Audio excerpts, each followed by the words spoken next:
So there's a final anti-Bernie Sanders piece right here. And in this one, they talk about how Republicans are absolutely ecstatic about wanting to run against Bernie Sanders. So this is very fascinating. I'm just going to read a little bit of it here. It says, so the title is Republicans Pray for Bernie as Democratic Nominee. The subheadline is Some GOP lawmakers would like nothing more than a Democratic Socialist to be the opposition's presidential nominee. Okay. Republicans like their chances of keeping the Senate in 2020, but there is one thing that they think would all but seal the deal: Bernie Sanders as the Democratic presidential nominee. Some GOP incumbents are practically cheering him on, confident there is no way a self-described Democratic Socialist could win a general election against President Donald Trump, and that he'd drag other Democrats on the ballot with him. Quote, let's see, it says, this is quoting Joni Ernst. She's a Republican senator from Iowa. It would be good for us to have a nominee like that. And she's up for... Joni Ernst is up for re-election next year, so in 2020. Trump and the Senate GOP have explicitly designed their 2020 strategy around Bernie Sanders, beating the anti-socialism drum incessantly and attempting to tether every Democrat on the ballot to what they call a creep away from the capitalism and toward collectivism. And though he's consistently trailing former Vice President Joe Biden at this early stage, some top Republicans say they sincerely believe Sanders has a legitimate shot at winning. A lot of people think that in that crowded field he could break out, said Senate Majority Whip John Thune. He added, if we can run a race against a person that's an out-of-the-closet socialist and promoting socialist ideas, it's a great contrast for us. So obviously these John Thune and Joni Ernst and these people and all these people that I'm going to quote here, they have no idea that England exists. They have no idea that Scandinavia exists and France and all these different countries who have governments that they have governments that have a very regulated free market. They allow corporations and all those things to exist. They just don't let regular people get screwed over by those big corporations. Those countries obviously a lot of them have universal health care. A lot of them have free tuition college and stuff. So, I mean, if you're going to argue against that, then you're just going to argue to continue, what we already have, which is already a system that's fucking people over, and people are sick of that. So if you're arguing against that, okay, well, good luck to you. Obviously you've never seen a poll in your life, and you're still running on the idea that everything that Ronald Reagan was pushing for is still wonderful today, which obviously it's not, because Ronald Reagan is Ronald Reagan's presidency is one of the biggest reasons why America is in the shithole as it is in right now. So because of his awful policies, especially economic policies where he deregulated, Wall Street and the financial institutions so heavily, and which led to a recession in the late 80s and kind of early 90s until Bill Clinton came in. Quoting the article further here, it says the strategy shows Republicans are much more comfortable talking about Sanders and tying other Democrats to his brand of socialism than they are in defending this year's meager legislative agenda. But Republicans could be making the same mistake Democrats made 4 years ago when Trump launched his presidential campaign and they began salivating over the prospect of a Senate sweep. So that's a very good point, and that's a point that Kyle Kulinski of Secular Talk specifically has made many times, which is that the Democrats Hillary Clinton and the Democrats pushed for Donald Trump to be the nominee. It was according to WikiLeaks documents that were revealed from the DNC, Democrats and Hillary Clinton, they were pushing for either Donald Trump, Ben Carson, or Ted Cruz to be the nominee, because they thought that Hillary Clinton had the best shot at beating either one of those three in a general election.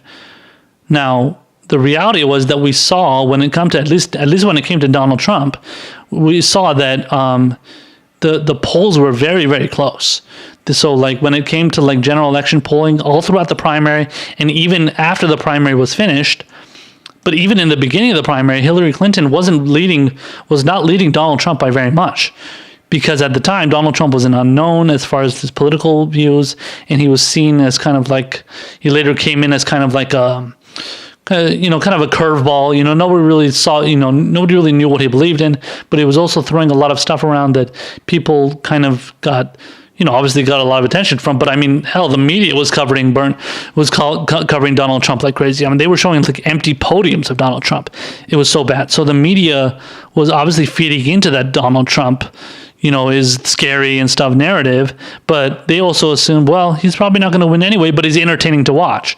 So he says all these, controversial and in many cases entertaining things, which is basically just stupid things. So let's cover him because that's really, that's going to get us a lot of ratings. So it's all really about ratings ultimately, but they did that because they wanted that attention. So, another part of the, article here that I'm reading says, let's see. Yeah, it says, so I think it's quoting, who's it quoting here? Oh, they're quoting Bernie Sanders. They said, so Bernie Sanders said in an interview, he says, "I would suggest they underestimate me at their own peril, and I hope they do," referring to Republicans. He said, it says, "Republicans are unlikely to run on their own forward-leaning agenda," he added, and so they have to figure out some boogeyman that they think they can run against, which is very true. It says, though Republicans will try to attach the socialist label to anyone who endorses sweeping expansions of government, healthcare programs, and climate change legislation, GOP lawmakers and Trump allies concede it would work much better against Sanders than it would against some of his rivals.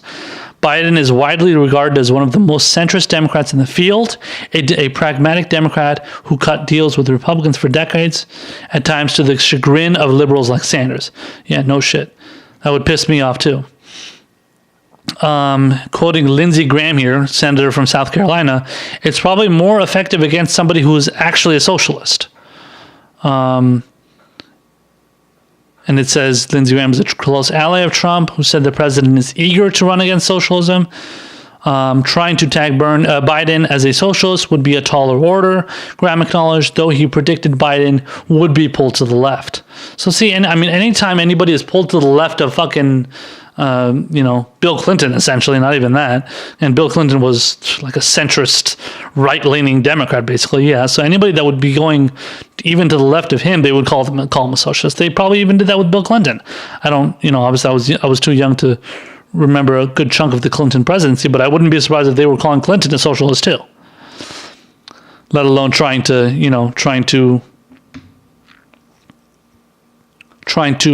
impeach him, over a blowjob, and although I think they were trying to impeach him over multiple sexual assault, sexual assault allegations and whatnot. So that's also another case, narrative that was happening during the Clinton presidency. It says independent voters tired of Trump might hold their nose and back him again if Sanders were the alternative. The GOP logic goes, in turn lifting vulnerable Republican senators to victory.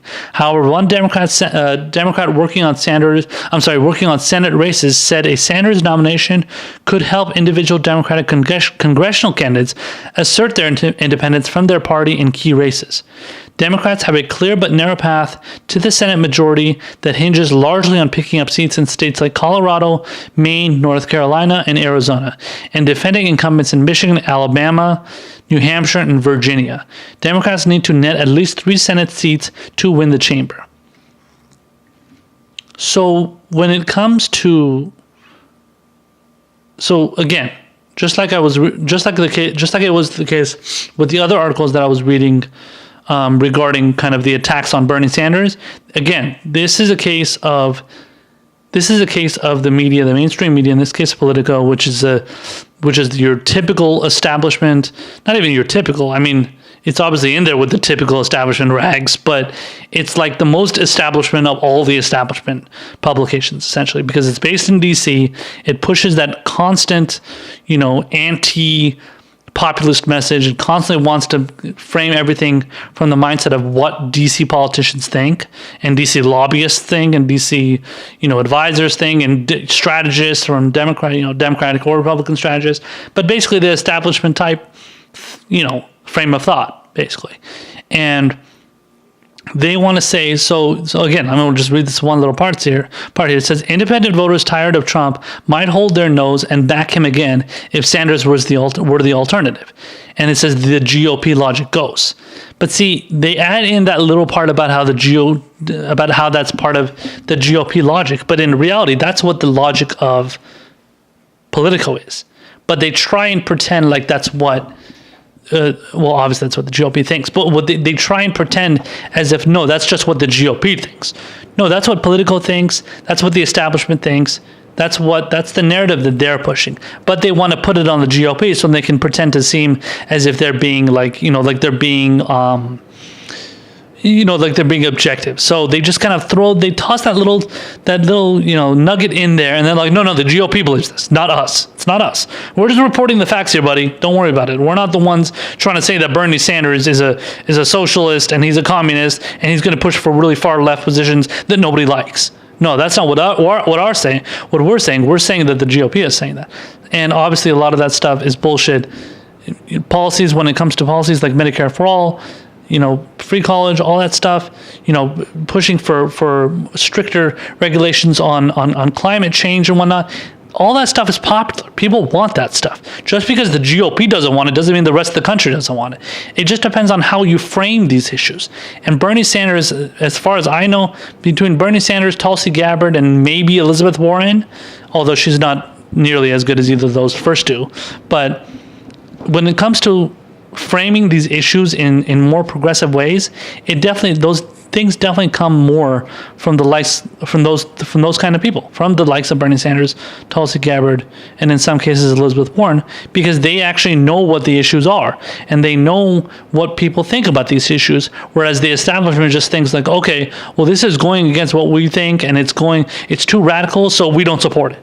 You can't, God forbid, we have to support something so-called radical. And in reality, it's not really that radical. It's just people that are out of touch, in this case, politicians and strategists that are out of touch with what the people actually want, and they just want to push their agenda.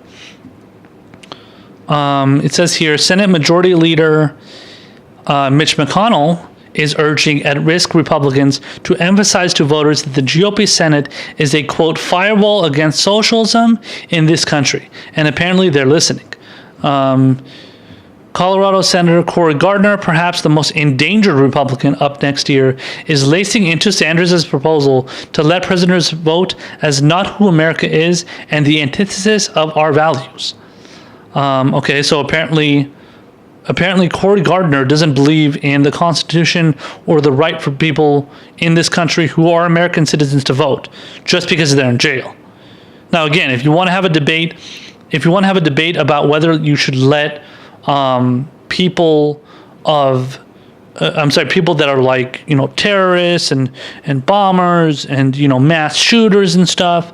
Like I've made this argument before. I can see the argument against not wanting people like that to vote, but you're going to create that slippery slope because then you're going to have to decide, then it might go even further than that. Then somebody that's committed petty drug crimes may not be allowed to vote. And then maybe somebody that, that got in a fight with somebody or, gotten a domestic dispute with somebody, they shouldn't be allowed to vote. So it's a very slippery slope, and it causes a lot of problems for matters pertaining to what your constitutional rights are as an American and to be able to vote.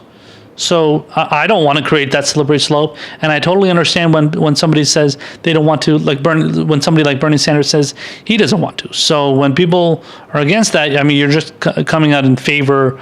You're coming out against what is in the Constitution, and these Republicans claim to be in favor of what's in the Constitution. So obviously you don't. Okay, but anyway, so It says in the interview, I'm not sure what interview they're referring to, it says Sanders dared the GOP to keep coming after him. He said Gardner is no doubt being backed by big business and said that his brand of politics will help the party's chances of taking back the Senate, not hurt them. Bernie says, honestly, I do. If you have strong progressive candidates, we'll do just fine. I largely believe that. I think when it comes to pushing a lot of all the issues, the progressive issues, the issues that benefit actual people, and people are willing to listen, and you frame it in the right way, people are going to want it, and they're going to want that to exist in this country. It says Democrats also could benefit from some aspects of the socialism debate, particularly on healthcare. Though Republicans tag ideas like Medicare-for-all as radical, Democrats are eager for Senate races to revolve around healthcare, which polls indicate is a consistent weak spot for the GOP. So, I mean, when it comes to that, like when it comes to the issues of healthcare, for sure, you should push Medicare for all. You should push, universal healthcare, all those kind of, like, whatever, however you want to term it. You should definitely push for that, because not only, as they mentioned here, which is actually for once a good point from Politico, it is a weak spot for the GOP. But whatever healthcare policy that Democrats are going to push for, the Republicans and conservatives, they're always going to frame it as some form of socialism, some form of government takeovers, all that shit. So if you're going to believe that, if you're going to do that, you might as well just go and push for the real thing. Again, Lindsey Graham says, it's going to be much easier to run against a socialist like Biden. It's going to be much easier to run against a socialist like Bernie Sanders compared to Biden, who it's going to be a lot harder to frame as a socialist. That's true, but the reality here is that these so-called socialist issues, which are not socialist, are very, very popular. Again, if you frame the issues correctly and you do it in the right way that reaches out to independent voters and people that are suffering, that people are going to want to hear it, rather than somebody that's just coming out, a Republican that's just coming out and saying socialism is bad, and anybody that wants the insurance companies to not exist is a socialist, and they don't care about people, and whatever. It's all bullshit, man. They just fearmonger. It's just a bunch of fearmongering. So it's not like actual. These aren't like truth tellers. These are just people that are just pushing fake narratives that aren't true, but they're just banking on your fears. They're banking on what scares the shit out of you. Just like when it comes to matters pertaining to Russiagate and all that stuff, which Democrats and Republicans in many regards do that, as I was pointing out in the last segment. It says, yet some Democratic senators said privately they agreed with the Republicans that a Sanders nomination would be too easy for the GOP to demagogue. Some fretted about the down-ballot effect he would have on Senate and House races if he were to win the nomination. They declined to speak publicly because it's early in the race, and they didn't want to exacerbate tensions within the party. Most GOP lawmakers said they think Sanders would lose in a general election, but said Senator Ted Cruz, who was vanquished by Trump in 2016, conceded that the Sanders phenomenon is real and said he'll work vigorously to stop it. It says, it is entirely possible that the American people would vote for an avowed socialist. We are a closely divided country. If Bernie were the nominee, he could win. I don't know if that's what Ted Cruz actually believes, or if he's playing some sort of reverse psychology or something. But I mean, yeah, that's true. I mean, there are a lot of people that would vote in favor of that if you push the issues that appeal to certain people. Doesn't appear to be what he's saying here. He's just saying that the really radical people, which there isn't a lot of like actual radical people in this country. They're just people that want policies that are like left-leaning or left in general progressive. But yeah, it is. I mean, it is divided in the sense that people just are sick of the policies that we have right now and they want newer ones. But I don't think there's that many. I don't think a majority of the country wants to vote for a socialist necessarily, but just kind of the policies that they call socialist. So yeah, like a lot of the socialist policies, but not necessarily a socialist. So calling somebody a socialist is much different than, you're in favor of, socialist policies. I mean, the military is socialist, for Christ's sake. The police department, the post office, the fire department. These are all socialist institutions within the government. It says here, other Republican senators cited Elizabeth Warren as the Democratic candidate who, other than Sanders, is most susceptible to the socialist label. Warren is unabashedly liberal, but has stressed that she's a capitalist, quote, to the bone, end quote. In a brief interview, she seemed unbothered by the efforts to link her to Sanders. Says Republicans are just in make-believe land. They want to try to sell Americans on the notion that access to affordable health care is some foreign plot. Warren said it hasn't worked and it's not going to work. Near the end of the article here, it says, two moderate Democrats, Joe Manchin of West Virginia and Jon Tester of Montana, both acknowledged that the GOP's strategy of painting the entire Democratic Party as in lockstep with Sanders could work in a national election. But Tester, who won the re-election in deep red Montana last year, said Republicans are merely deflecting given their own heartburn over Trump. If they think it works, they'll do the attack on Sanders. I think it's a total false narrative. They certainly can't talk about what the president's doing because I think most of them, if they're honest with themselves, wouldn't be supporting him. So yeah, that's actually that's a weird. That's not weird, but it's a surprising position that Jon Tester would take. He is one of the most moderate members of the Senate, and in the Democratic Party. So it's very surprising to see that he would be actually in a sort of way kind of defending Bernie Sanders there. I guess his larger point is basically that like they're trying to run the Republicans are trying to run away from Trump's record, which is true. A lot of times they're just ignore what Trump is doing and they're just like, oh, look how socialist everybody else is and look how left wing everybody else is, and anybody that attacks Trump is left wing and radical and crazy, but they don't actually say what on what issues they're addressing, but when it comes to Republicans, I mean, whether or not they're happy to face Bernie Sanders, I don't really care. I don't think that matters. I mean, at a certain, that would have been a problem, I guess, in 2016, maybe, at the most, because a lot of people didn't know who Bernie Sanders was in 2016, although Bernie Sanders had a huge lead over Donald Trump in the polling compared to Hillary Clinton. So he had upwards of a 15-point lead.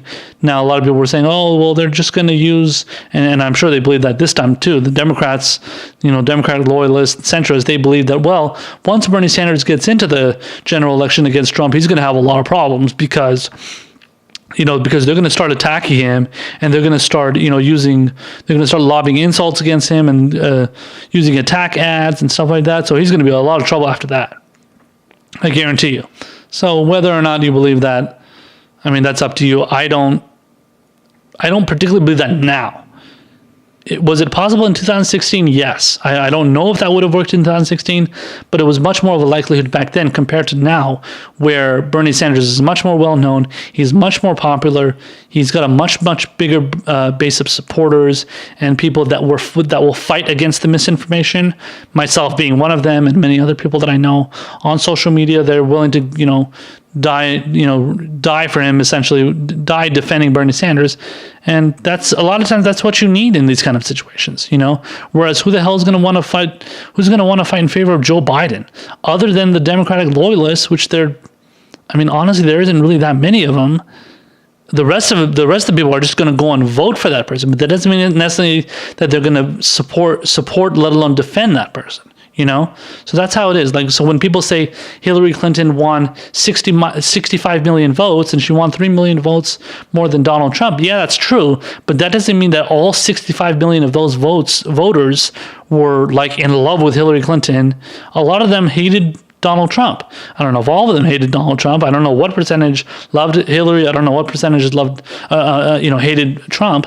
But it's not one way or another. There are people, I would say majority of people that vote in elections who are just voting just because, okay, well, I don't like that person that much, so I guess I'll vote for that person. And that's how they think. You know, it doesn't come down to the specific issues. It doesn't come down to sometimes the personality. It just comes down to who you assume that you like, or maybe who you assume the better party is. So I'll just vote for the person in that party. So, yeah, Republicans can fearmonger and cheer on Bernie as much as they want and think they can beat his message, but they're not going to, because a lot of his policies and a lot of the messages that he's pushing for are popular and people love them. It just depends on how you frame them. If you frame them in ways that appeal to regular people, people are going to be like, that makes sense. You know, I can be in favor of a candidate that wants to raise the minimum wage to living wage, or at least a $15 minimum wage. You know, I support a president that doesn't want to be involved in 8 different wars at once. I support a president who, you know, wants to save the planet and make sure it doesn't burn up from all the, you know, from the, you know, eventually obviously down the road, but because of, you know, CO2s and greenhouse gases and stuff. Yeah, I want a president that wants to save the planet. I want a president that will give me affordable health care so that I don't die and that I have a better quality of life. You would have to be an idiot to be against that. But if you frame it the right way, you're gonna have you know, as a politician, you frame it the right way, you're gonna have people supporting you. If you frame it like an idiot, then you're gonna lose, which is exactly why Hillary Clinton lost, because everything that she was framing was in lame platitudes and cliches, and nobody really understood it. They just said it just made them feel nice, you know, warm and fuzzy inside. They were like, yeah, she sounds nice, okay, but do people in the Rust Belt really support that? Do people in, you know, Michigan, Wisconsin, Pennsylvania, you know, the heavily, you know, kind of, you know, worker, you know, union worker towns, or not towns, but states or towns, do they support that? No, they don't want platitudes and cliches. They want actual policies.